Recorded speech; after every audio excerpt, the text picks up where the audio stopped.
meu nome é Carissa Vieira e hoje eu vim trazer os meus 5 livros favoritos de 2022.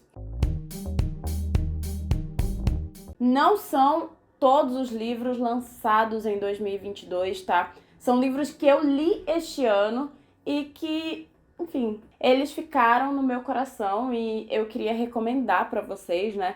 Sei que eu falo muito mais de cinema e de séries, mas eu acho muito legal quando eu consigo, no final do ano, trazer essas listinhas. Então vamos lá, né? E por mais que eu não goste de ranking, dessa vez eu vou ranquear do quinto até o primeiro, tá? E eu queria avisar que, assim, eu li mais da metade dos livros no Kindle, então eu vou deixar a capinha deles aqui. E aí eu resolvi que todos eu vou só colocar a capinha deles aqui, não vou mostrar porque, enfim, só tem 2 livros da lista que eu li físico e os outros 3 foram no Kindle, então eu achei que é mais legal colocar a capinha na tela, tá? Em quinto lugar, A Gente Mira no Amor e Acerta na Solidão, da Anna Sui, que é uma psicanalista. E esse ano eu li muita não ficção e esse livro foi muito interessante porque ela vai trazer essa abordagem sobre o amor muito particular, mas voltada para a psicanálise, tá? E, enfim, ela tem o amor como tema de estudo, mas é muito interessante como ela trabalha a ideia da solidão e da individualidade e como ela tira essa lógica de que solidão é uma coisa, solitude é outra, e a solidão pela lógica psicanalítica e pela lógica que a Anna Sui traz nesse livro é algo que não é necessariamente negativo, é algo que a gente precisa simplesmente aprender a conviver com ela, sabe? E eu gosto muito dessa ideia de a gente entender os nossos vazios, entender as nossas solidões e, enfim, as nossas solidões, não sei se funciona, mas enfim, entender a nossa solidão, né? E os nossos momentos de solidão, como eles acontecem e ao invés de achar que isso é algo negativo, aprender a lidar com isso, sabe? Então, enfim, foi um livro muito interessante, traz realmente uma perspectiva que eu gostei demais do amor. É uma paulada, assim, sabe? Mas esse ano eu li muita paulada. Então, é um livro que eu acho que é difícil você terminar e não ter feito alguma diferença dentro de você, então para mim foi muito interessante. Em quarto lugar, outro livro de não ficção, que é A Dama e a Criatura, que é um livro que fala sobre a Millicent Patrick, que foi a criadora, né, do monstro da, enfim, fantasia, maquiagem, né, do monstro do filme O Monstro da Lagoa Negra. E ela foi uma mulher apagada da história, né, dentro da história do cinema, da história do horror. E aí resgataram essa história e é muito interessante, principalmente porque a gente tem nesse livro a história da Millicent sendo mesclada com a história da autora, né, que tá ali tentando contar essa história da sua heroína, digamos assim. Então, é sempre muito interessante para mim quando resgatam histórias de mulheres importantes dentro do cinema, sabe? E a Millicent foi muito importante, mas ela foi, enfim, uma das muitas mulheres que sofreram com a misoginia. É um livro bem grande, é um livro bem lindo, assim, a Dark Side, como sempre, fazendo edições, assim, lindíssimas.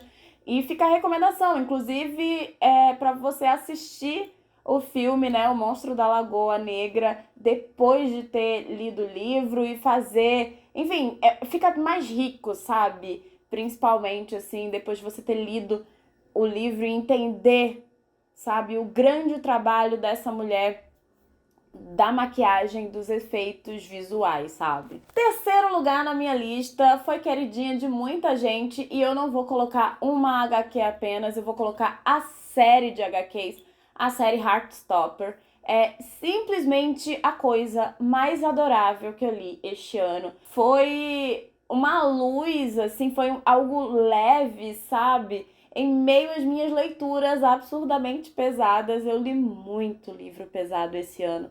E aí, Heartstopper aqueceu meu coração, sabe? É tudo tão bonitinho, é tudo tão meigo. Tem seus momentos difíceis, situações pesadas, mas a autora consegue fazer com que tudo acabe sendo adorável, sabe? E que no fim tenha sempre algo positivo.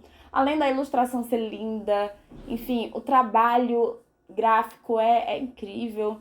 Então fica a recomendação de todas as HQs da série Heartstopper. Inclusive, se não assistiu a série, assista a série porque é uma fofura, gente. Sério, que lindeza. Em segundo lugar, Belo Mundo, Onde Você Está, da Sally Rooney, que é uma das minhas autoras contemporâneas favoritas. E esse foi seu último livro, o último lançamento aqui no Brasil. E um livro que, enfim, nem todo mundo amou, mas eu amei. Ela é a mesma autora de Normal People, né, que fez muito sucesso.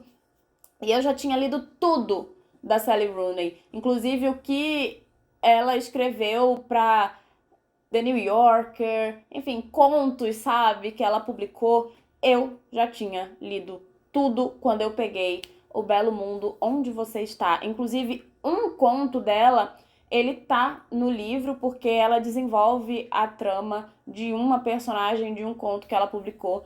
E assim, é mais uma paulada da Sally Rooney que, assim, ela fala da minha geração de uma maneira, assim, ao mesmo tempo que muito realista, ela é muito perspicaz para mostrar como a geração dos millennials, né, tem, enfim, dificuldades específicas com os relacionamentos e tem que lidar com certos vazios que, enfim, não sabe lidar muito bem. E a questão com a profissão, sabe? As dificuldades com as expectativas relacionadas à profissão que, enfim, nem sempre se realizam. E eu gosto muito que nesse livro ela tem bem isso, né? Você tem duas jovens, uma que conseguiu tudo profissionalmente e aquilo ali não preenche a sua vida, e a outra que trabalha no emprego que ela não acha grande coisa, enfim, mas que também tá ali totalmente perdida com o que tá fazendo da vida. E vai ser realmente a trajetória dessas duas amigas que, enfim, estão distantes no momento, mas ao mesmo tempo elas são muito próximas. Então, enfim, pra mim a Sally Rooney, ela consegue pegar a gente e é isso, ela tem um olhar que pra mim reflete bastante o pior lado da geração millennial, mas ao mesmo tempo eu acho que em alguns momentos ela é muito empática com as nossas dores, porque veja só, ela é uma millennial também, não é mesmo? E, enfim, foi um livro pesado, mas ai, maravilhoso. A escrita desta mulher é uma coisa sensacional. E aí, assim, pra mim, todo mundo tinha que ler tudo que ela escrever, porque, enfim, apenas maravilhosa. Dito isso, eu sei que não é pra todo mundo. Eu sei que teve gente que não gostou dos livros dela, que não entende por que essa aclamação gigantesca, mas pra mim, ela é uma das melhores que temos na atualidade, sabe? E, em primeiro lugar, mais um livro de não ficção, foi o livro que, enfim, alugou um triplex na minha cabeça e eu saí indicando para absolutamente todo mundo, que é o Talvez Você Deva Conversar com Alguém, que é mais um livro de terapia. É uma terapeuta falando sobre a experiência dela com a própria profissão, né? Mas também com a experiência dela indo à terapia. E isso é muito interessante. Ela conta mais ou menos 5 histórias de paciente, todas autorizadas, todos os nomes são mudados e acredito que alguns detalhes das histórias, né?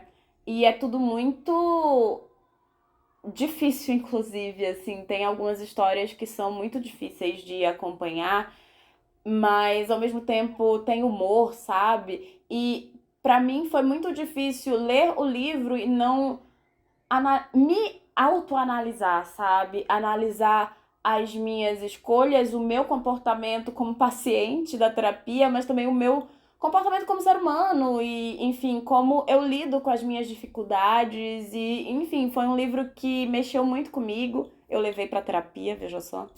Mas eu recomendo pra todo mundo, sabe? Eu já peguei esse livro porque eu vi várias pessoas recomendando e valeu cada minuto. Foi uma leitura assim que eu não queria parar.